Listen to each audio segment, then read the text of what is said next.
민원연의 미디어 탈곡기 765화를 시작하겠습니다. 네, 저는 언론 권력을 감시하는 민원연에서 정책팀장을 하고 있는 이봉우입니다. 이정일입니다. 네, 오늘 제가 혼자 하는 마지막 날입니다.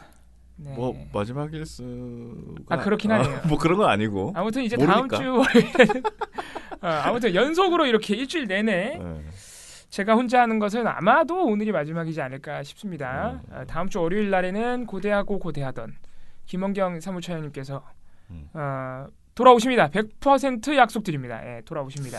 그것도 100%라고 하면 안 될 것 같은데. 그죠? 본격적인 소식 앞서서 좀 재밌는 말씀 드리자면 헤럴드 경제 대림동 르포 기사 기억나시죠, 다들? 네. 워낙 유명한데 그 기사가 수정이 됐어요. 그 원래 기억나시나요? 원래 그 대림동 르포 기사가 대림동에 갔더니 중국인인지 중국에서 온 사람인지 알 수는 없지만 바닥에 침을 틱틱 뱉고 음식을 마스크도 안 쓴 채 막 진열해 놓고 손으로 잡고 손으로 만지고 대림동 이거 봐라. 솔직히 말하면 이게 굉장히 초딩적인 기사거든요. 예. 혐오 기사? 네, 혐오 기사인데 그 발상 관점이라고 해야 되나요? 어떤 그 굉장히 아무튼 그렇습니다. 아무튼 그런 기사인데 수정이 됐어요. 어떤 이제 내용이 중심적으로 수정이 됐냐면은 대림동에서 마스크 그 사재기가 횡행하고 있다. 이런 내용으로 수정이 됐다고 합니다. 그건 수정이 아니라 더 이상하게 만든 거 아니에요? 비슷비슷한 내용. 뭐야 이게? 결과적으로는 비슷한데. 그 대림동 르포라는 거를 버리라는 얘기였어요. 우리가 그잖아요. 아니 왜 이 시국에 지금 대림동만 그렇게 콕 집는 게 도대체 무슨 근거가 있냐, 무슨 의미가 있냐. 근데 그 대림동을 콕 집었다는 핵심적 문제점을 쏙 피해가지고 그 이제 부수적인 내용만 바꾼다고 해서 대림동 혐오가 없어지느냐 그게 아니라는 거죠. 아무튼 뭐 그런 상황입니다. 고쳐봐야 거기서 거기네. 네. 그러니까 이렇게 애기들이 이렇게 자기 눈만 가리면은 다른 사람들도 자기 못 볼 것처럼 그런 것 같기도 하고요. 구독과 좋아요. 어제 문재인 대통령이 출마하려고 나간 고민정 전 대변인을 대신해서 강민석 전 중앙일보 부국장을 청와대 대변인으로 임명하겠다고 밝혔습니다. 아이고. 이건 사실 문제가 큽니다. 참. 일단은요, 이분이 현직이었어요. 현직. 그러니까 지금까지 불과 3일 전에 사표냈다고요. 예. 현직 언론인이 직행한 또 다른 사례가 발생한 겁니다. 지금 문재인 정부 청와대 안에 언론인 출신들이 상당히 많은데요. 다 읊어드리면 이렇습니다. 전직까지 합쳐서 말씀드리면 윤영찬 전 국민소통수석, 이분 동아일보 출신인데 이분은 직행은 아닙니다. 오랫동안 다른 일 했어요. 그리고 윤도한 현 국민소통수석, 이분 MBC 출신입니다. 하마평이 이미 나왔어. 청와대에서 이렇게 내정을 했다는 소식은 이미 누구나 다 알고 있어. 그러니까 아닌 것처럼 사표를 내, MBC에. 이게 직행이 아니라고 봐야 되나? 아무튼 그런 분이에요. 최우규 전 국정홍보비서관, 경향신문 출신입니다. 이분은 전직이고, 여연호 현 비서관, 국정홍보비서관, 이분 한겨레 출신이고요. 정구철 홍보기획비서관, 이분 기자협회부 및 미디어오늘 출신입니다. 김의겸 전 대변인, 이분도 직행은 아닌데 이미 다 알고 있어. 세상 사람들 다 알고 있어. 그러니까 사표를 내. 한 몇 개월 있다 가요. 그러니까 이게 직행이잖아요. 솔직히 말하면 눈치 보고 마치 약간 숙려 기간을 거친 것처럼 사실 꾸민 거잖아요. 할 말 없는 겁니다. 그렇죠. 고민정 전 대변인, 이분은 직행 아닙니다. 그리고 조용우 국정기록비서관 현직이시고 이분 동아일보 출신입니다. 그러니까 지금 안 그래도 8명이나 전현직이 있었는데 이번이 9번째인 거예요.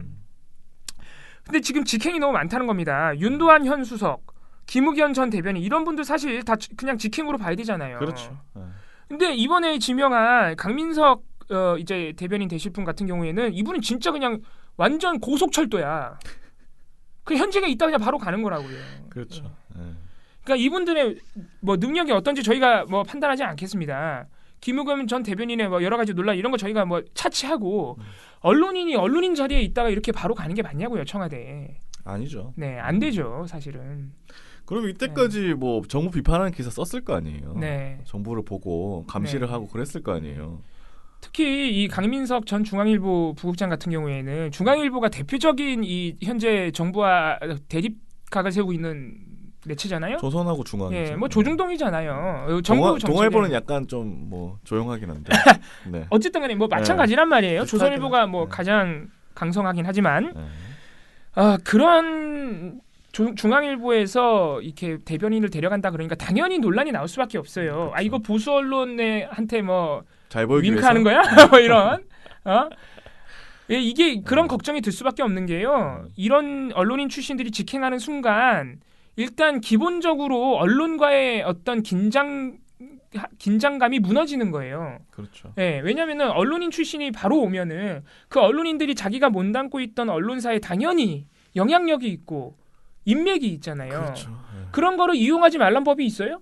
문재인 정부라고 그러지 말란 법이 아니 있습니까? 그거 아니면은 네. 거기 사람 데려왔겠어요. 나는 그 생각이 드는 거야. 지금 이정희 PD님이 말씀하신 부분이 네. 핵심이에요. 당연히 그런 거를 위해서 데려간 거 아닐까? 이런 생각을 할 수밖에 없다는 거예요. 그런 의심이 싫으면 이렇게 직행하는 분들 데리고 오지 말라고요. 사람이 그렇게 없습니까? 그잖아요. 맞습니다. 세상에 글 잘 쓰고 말 잘하는 사람이 언론인밖에 없어요? 나 좀 데려가세요. 나. 농담입니다. 예. 농담이에요. 웃자고 한 소리. 아무튼 언론인 출신들을 그렇게 직행으로 데려가지 말란 말입니다. 이게 문재인 정부만의 문제는 아니에요. 이전 정부에서도 쭉 그런 문제가 있었습니다. 그래서 그렇죠. 이거 상당히 아쉬운 인사입니다. 이렇게 하면 안 돼요. 예. 그래서 이런 우려를 거두고 싶다면은 이미 너무 늦었어. 근데 이미 너무 많아. 예. 근데 어쨌든 잘못된 건 맞습니다. 이번에 강민석 전 그 대변인 전 대변인 아니다. 전 부국장 대변인으로 오는 것을 겸해서 저희가 이렇게 언론인이 직행하는 건 잘못됐다. 확실하게 말씀드릴 수 있겠습니다. 뭐 박근혜 정부 당시에 민경욱 대변인 기억나시죠? 이분은 이게 직업이 대변인인 분이라. 아 이분은 네. 진짜 레전드지 사실. 자유한국당에서도 대변인 맡았죠. 이분이 근데 기억나시는지 모르겠는데 이분이야말로 진짜 직행의 화신이에요. 진짜 레전드. 직행의 화신인 게 이분이 KBS 앵커인 건 다들 기억나실 겁니다. 9시 뉴스 앵커였어요. 그쵸. 문화부장도 맡았고 오랫동안 KBS 기자도 맡았습니다. 네.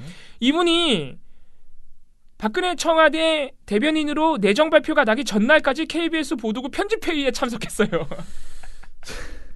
그러니까 3일 전에 사표를 낸 이번 강민석 대변인은 양반인 거야. 그래서 이 민경욱 전 대변인 같은 게 지금 의원입니다. 사표 수리도 안 된 상황에서 대변인으로 후다닥 갔어요. 그러니까 거의 뭐 이번에 강민석 부국장도 마찬가지인데 KBS 기자인 상태로 대변인으로 간 거예요. 그렇지. 아, 이러지 말라는 겁니다. 그래서 이때 당시에 그 전국 언론 노조가 낸 성명이 있는데 정말 이거 안 읽어드릴 수가 없어요. 너무 재밌어. 정말 얼마나 언론인들이 화가 나는지 알 수 있습니다. 이렇게 썼어요. 회사에서 사표 수리도 되지 않았는데 정권의 따뜻한 햇살을 한시라도 빨리 쬐겠다고 꽃가마에 올라탔다. 한솥밥을 먹던 언론 노동자의 입장에서 개인의 입신양명을 위해 기자의 자존심마저 헌신짝처럼 버린 것 같아 자괴감이 든다.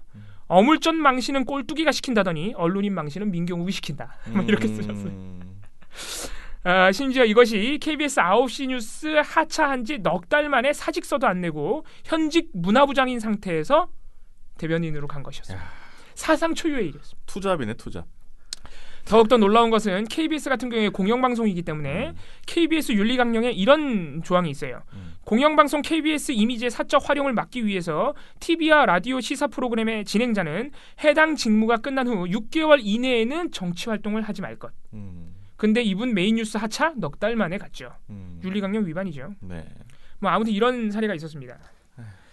뭐 그 외에 다른 뭐 이명박 정부 당시에 이동관 대변인도 생각나시는지 모르겠어요. 이분은 대변인도 하고 이명박 공보실장, 홍보수석 비서관 뭐 별의별 거 다 있습니다. 이명박 정부 내내 계속해서 그런 역할을 맡았는데 이분이 대표적으로 대변인으로서 언론에 압력을 행사한 게 들통난 분이에요. 국민일보에다가 실제로 드러난 것만 국민일보에 2번이나 압력을 행사했다는 게 드러났습니다. 과거에도 이런 사례가 있기 때문에 현 정부에서는 그러지 말아달라는 것입니다. 이미 늦었어. 근데 이미 늦었고 지금 청와대에서 얘기하는 거 보면 그냥 실력만 보고 뽑았다라고 하는데 이렇게 되면 사실 앞으로도 이런 일이 일어날 것 같아요. 그러니까 이제 앞에 그 추후에 다른 정부들도 이렇게 할 것 같아서 우려가 드는 것인데 아니 언론인 출신들은 그럼 아무것도 청와대나 정치하지 말란 얘기야? 뭐 이런 게 아니에요. 이렇게 직행 좀 하지 말란 얘기입니다. 직행 좀 하지. 직행을 하면은 개인의 능력으로 봤다고 아무리 얘기해도요. 보는 사람들 입장에서는 저 언론사랑 관계 좀 좋게 해보려고. 그렇죠. 인맥하고 영향력 이렇게 보일 수밖에 없다는 겁니다. 그렇죠. 그리고 그러지 말란 법이 있냐고요. 과거 사례가 이렇게 많은데. 아무튼 그래서 언론인들의 직행은 위험하다. 이렇게 좀 정리를 할 수 있겠습니다. 구독과 좋아요. 어제 유튜브 댓글이 좀 많아졌어요. 제 기분이 좋았습니다. 12개나 달렸네. 곽씨님, 일어나지 않아야 할 일들이 일어났지만 방송 종편 신문 통틀어 언론 노동자의 노동 환경은 어떨지 궁금해집니다. 신문사 같은 경우는 기자들한테 전부 다 떠넘기는 시스템이라고 들은 것 같은데 말입니다. 이게 또 회사마다 좀 다릅니다. 방송사 같은 경우에도 청주방송 같은 지역방송국, 지역민방에서 조금 더 프리랜서 문제가 심각한 편이고 그렇죠. 예, 그렇다고 지상파가 문제 없다는 건 아닙니다. 신문 같은 경우에도 지역신문과 서울에 있는 신문들이 좀 다르고요. 뭐 그렇습니다. 투어이브 박미정님, 고인의 명복을 빕니다. 오늘도 혼자 고생하셨습니다. 외로우시겠지만 보는 저희는 재미나게 보고 있습니다. 내일도 기다리겠습니다. 감사합니다. 아, 네, 감사합니다. 아, 이렇게 재밌게 보셨다는 분이 있으니까 또 굉장히 기분이 좋네요. 네. 구슬님, 아니 팟빵에서 듣고 또 듣습니다. 들어도 믿기질 않네요. 생존권이 사법부와 사측은 무엇인지 이해를 하고 있을까요? 공감이 안 되니 이해가 안 되는 거겠지요. 2020년에 일어난 일인지 멍했습니다. 아직 많은 곳에서 이런 일들이 벌어지고 있을 거라 생각하니 우리 갈 길은 멀었다고 봅니다. 갈 길 멀었죠. 네. 네. 뭐 이게 비단 방송계의 문제겠습니까? 우리 얼마 전에 농성을 이제서야 풀고 내려오신 고속도로 톨게이트 노동자들도 마찬가지고요. 노동계가 정말, 이렇습니다. 노동이 정말 갈 길, 우리나라는 노동권 개판이죠. 거의 다 노동자인데 90% 네. 이상이 다 노동자인데 어떻게 이런 경우가 생기죠? 아직 법과 이 그 위정자들의 인식이 먼 것 같아요. 오히려 시민들의 인식은 많이 개선되고 있는데, 왜냐하면 시민들은 우리가 노동자니까. 그렇죠. 근데 위정자들이랑 법은 아직도 많이 못 따라가고 있는 것 같습니다. 아이고. 송이태 TV님, 오늘도 응원합니다. 미디어 탈곡기 화이팅. 네, 송이태 TV님은 감사합니다. 제가 오늘 다시 한번 홍보드릴게요. 아주 열심히 하시는 집회나 시위, 어려운 분들, 그리고 우리 사회에 변화가 필요한 부분에 항상 노래해 주시는 가수입니다. 송이태 네. TV 많은 구독 부탁드립니다. 어제 또 그 최초 공개하실 때 오셔가지고 채팅도 좀 했습니다. 네, 맞습니다. 네. 예. 감사합니다. 항상 저희 감사드리고 감사합니다. 있는 또 저희 회원이기도 합니다. 네. 최철우님, 수면 위로 떠올랐으니 다시 가라앉지 않게 계속 관심을 가져야겠습니다. 상과 고인의 명복을 빕니다. 오랜만에 버럭봉을 잘 들었습니다. 뒷배경까지 디테일하게 신경 쓰고 계신 PD님 노고에 박수를 보냅니다. 감사합니다. 어제 저도 봤는데 네. 뒷배경이 좋더라고요. 네. 아, 힘들다. PD님 좀 읽어주시죠. 댓글이 많아가지고. 아이러브 NY 214님 팟빵에서 듣고 또 왔어요. 제가 미탈 독립 전에 채널만 구독하고 독립 후엔 구독을 안 했더라고요. 늦어서 죄송해요. 제가 제일 좋아하는 봉우 팀장 얼굴 보니까 너무 좋네요. 2020년도 안엔 꼭 오프라인에서 봉우 팀장님과 만나고 싶어요. 아, 손진채 발견님이시구나. 누군가 했습니다. 아유, 감사합니다. 또 이렇게 구독도 네. 해주시고. 하세님 댓글 온 거 감사합니다. 기대할게요. 언제나처럼. 감사합니다. 감사합니다. 김영성님 구독 좋아요는 언론 자유와 책임을 앞당깁니다. 네. 아, 이분이 뭘 아시네. 예, 이분이 뭘 아시네요. 예. 설날김님 댓글 잘 안 남기고 팟캐스트만 열심히 듣는 사람인데 댓글 조회 호소하시는 걸 듣고 안 남길 수가 없어 달려왔습니다. 개인적으로 재밌게 듣던 자체 제작 중간 광고들이 없어져서 아쉽긴 한데 곧 다시 살려주시리라 믿고요. 사측이 법을 이용해서 부당한 대우하는 것 좀 없어졌으면 좋겠네요. 고인의 명복을 빕니다. 하셨습니다. 아, 이분이 네. 설날 김님께서 또 하나 잘 짚어주신 게 이 방송사들이 이런 문제만, 노동 문제만 터지면 자꾸 법을 이용해요. 그러니까 법에 그쵸? 허점이 있다는 걸 아는 거죠. 예. 그리고 자체 제작 중간 광고에 대해서 저도 고민하고 있는데 이게 영상으로 되니까 네. 이게 약간 엄두가 안 나서 예, 아무튼 그러니까, 한번 보겠습니다. 제가. 예, 영상을 또 만들어야 되는 부담이 네. 있어서 조금 기다려주시면은 네. 저희가 마련하겠습니다. 해보겠습니다. YOTV님 슬픈 일은 더 이상 일어나지 않기를요. 네, 그리고 호섭김님 가장 보통의 드라마라는 책을 읽었습니다. 저자는 이한솔님입니다. 고 이한빛님의 동생이신데요. 정말 마음 아프게 읽었습니다. 저도 미디어오늘의 그 기사를 읽고 마음이 정말 아팠고 고 이한빛 PD가 떠올랐습니다. 삼가 고인의 명복을 빕니다. 추신 저널리즘 토크쇼 제2 애청자입니다. 다음 카페에서 열심히 활동하는 사람이기도 하고요. 민원연에서 많은 지적을 해주셨으면 합니다. 네, 저희가 일단 네. 이번 주 일요일 날 첫 방송을 좀 봐야 될 것 같아요. 네, 보고 예. 월요일에 한번 후기를 한번 풀어보죠. 네네네. 네. 김혜영님 근로자보다 프리랜서가 회사 입장에선 책임이 없으니 그렇게 해왔겠죠. 방송객뿐 아니라 많은 사람들이 취직 근로를 했다고 생각하지만 프리랜서인 경우가 상당히 많습니다. 영화 빅쇼트에서 그렇게 해도 될 때 그 사람들은 그렇게 한다라는 대사가 나와요. 즉 위법이 아니라면 편리한 대로 한다는 건데 상대적으로 힘이 약한 개인들이 피해를 보게 되는 거겠죠. 법원 판결이 시대의 흐름에 많이 반하는 것 같습니다. 회사에 출근을 잘 안 하는 영업직이나 파견직 등 다양한 근로 형태의 근로자들은 그럼 근로자가 아니라는 건지 언제까지 열정페이로 퉁치려는지 모르겠어요. 네. 갑갑합니다. 네, 그러게 말입니다. 지금 실질적으로는 회사에 종속돼서 일하는데 개인 사업자로 분류돼 있는 특수고용직 프리랜서가 너무 많아요. 지금 되게 많아요. 진짜. 방송국 PD뿐만이 아니고 네. 배달하시는 분들도 있고 학습지 교사분들도 학습지 있고, 교사랑 택배 하시는 분들, 인터넷 전화 수리해 주시는 기사님들 뭐 이런 맞아요. 분들도 네. 비슷한 처지에 있고요. 서비스 센터 이런 거. 네. 네. 미련곰탱님 삼가 고인의 명복을 빕니다. 방송국들은 이번 일을 계기로 전면 개편해야 된다고 생각합니다. 네. 이제 어제 일들을 통해 어두운 면을 알게 되었습니다. PS 그래서 방송일 하시는 이정일 PD님도 화이팅. 1.2배 늘어진 것을 들었을 때 색다른 모습이라 저는 좋았네요. 네, 죄송합니다. 감사합니다. 네, 다시 한번 사과드립니다. 평화가 답이나님께서 1000캐시 1000원 후원해 주셨네요. 네, 감사합니다. 팟빵에서 감사합니다. 바른미래당의 근본이 자유한국당이라서 결이 같다는 걸 보여주네요. 네. 네. 솜준채 발견님, 근로자성 판단은 계약의 형식이 아닌 실제 근로를 보고 판단해야 할 것만 방송사고 법원이고 진짜 왜 그럴까요? 너무 안타깝습니다. 이재학 PD님의 명복을 빕니다. 하셨습니다. 네. 늘 하란 파야님, 이재학 PD님의 명복을 빕니다. 법원에서 내린 판결을 이해하지 못할 때가 많아요. 제가 이상한 건가요? 아닙니다. 네. 이런 슬픈 일이 반복되지 않기를 바랍니다. 유주인 아나운서도 힘내세요. 네. 감사합니다. 상상이 현실이 되는 나라님, 삼가 고인의 명복을 빕니다. 저도 프리랜서라 이런 이야기를 들을 때마다 화가 나네요. 이런 얘기 나올 때마다 우리 쪽은 어떤지 생각해 보는데요. 그래도 이건 아니라는 생각만 드네요. 이런 저런 생각이 많네요. 방송 쪽 정규직들은 이 문제의 심각성을 인식은 하는지 궁금하네요. 네. 지금 상상이 현실이 되는 나라님께서 그 동료들은 인식하고 있는지 모르겠다고 말씀해 주셨는데 지금 사실 청주 방송의 고 이재학 PD의 동료분들은 지금 굉장히 패닉에 빠져 있다고 합니다. 미디어 오늘에서 장례식을 취재를 해오셨는데 네.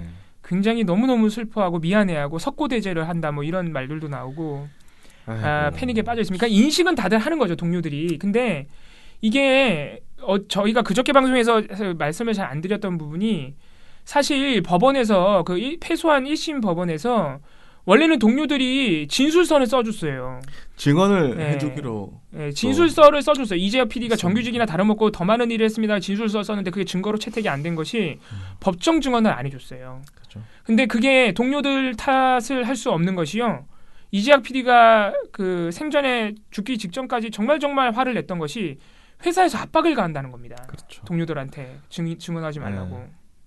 심지어는 그래서 미디어오늘 기자가 취재를 하면서 전화를 하니까 기사 내지 말아달라 그랬대요. 동료들이 너무 압박받고 있다고. 그런 분들이에요. 그런 분들. 아이고. 네. 참. 그러니까 동료들이 지금 굉장히 마음 아파하고 울고 석고대죄하는 마음, 그 마음도 우리가 똑같은 마음으로 받아들여야 됩니다. 그래서 다 같이 이 문제를 해결할 수 있도록 노력을 했으면 좋겠습니다. 네. 그리고 저 처형이 없으셔서 책 읽기를 못할 것 같아요. 이번 주 책 읽기가 없습니다. 맞습니다. 그래서 예. 월요일에 다시 처장님과 함께 돌아오도록 하겠습니다. 네, 오늘 방송은 여기서 줄이도록 하겠습니다. 댓글 달아주신 분들, 들어주신 분들, 봐주신 분들 너무너무 감사드립니다. 민원연의 미디어 탈곡기는 내일도 열심히 털어드리겠습니다. 탈탈탈 안녕.